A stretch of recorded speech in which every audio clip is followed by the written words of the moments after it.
আসসালামু আলাইকুম। সারা বাংলাদেশে আজ উল্লাসের বন্যা বয়ে গেছে। 1971 সালের যে প্রেরণা, সেই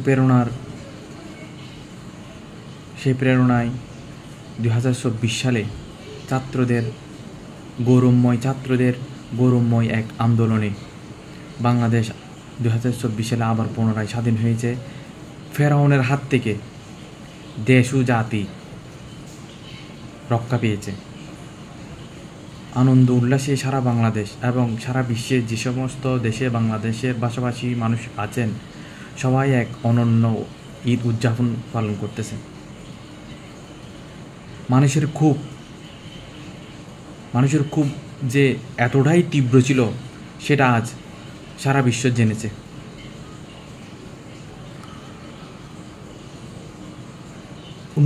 দুই 2041 সালের পর্যন্ত ক্ষমতায় থাকার আমার দেশ, আমার বাপের দেশ, আমার বাপ স্বাধীন করছে, অহংকারী সেই ফেরাউনের এরকম পরিণতি জাতি দেখেছে। 41 সালের পর্যন্ত ক্ষমতায় থাকার স্বাদ মিটিয়ে দিয়েছে। 1952 সালেও ছাত্রদের আন্দোলন বৃথা যায়নি।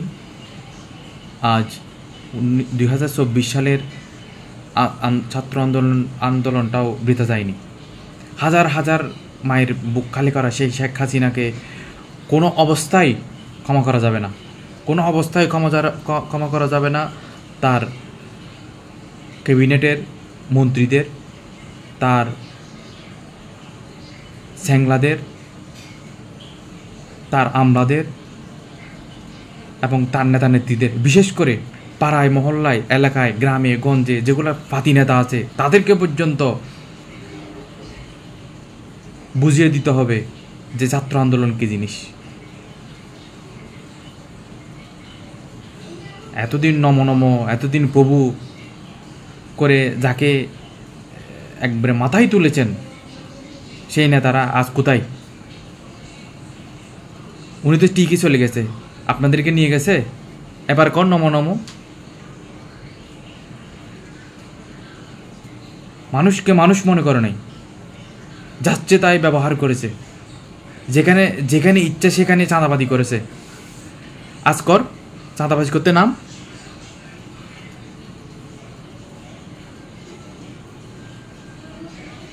যে সমস্ত ব্যবসায়ীরা এখন নতুন করে অন্তর্বর্তীকালীন সরকার হয়েছে, অনেকের অনেক আশা, তবে আমার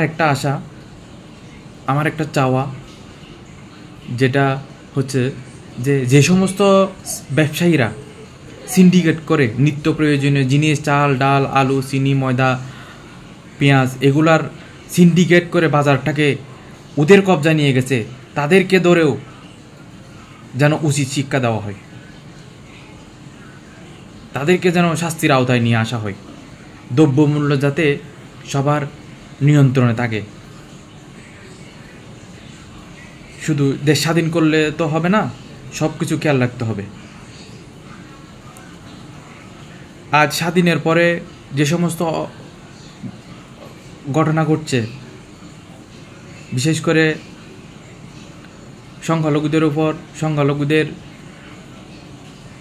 উপাসনালয়ে যে সমস্ত যারা হামলা করতেছে এবং সরকারি বেসরকারি অফিস আদালত যেগুলা ভাঙচুর করতেছে, এগুলা অবশ্যই মেনে নেওয়ার মতো না।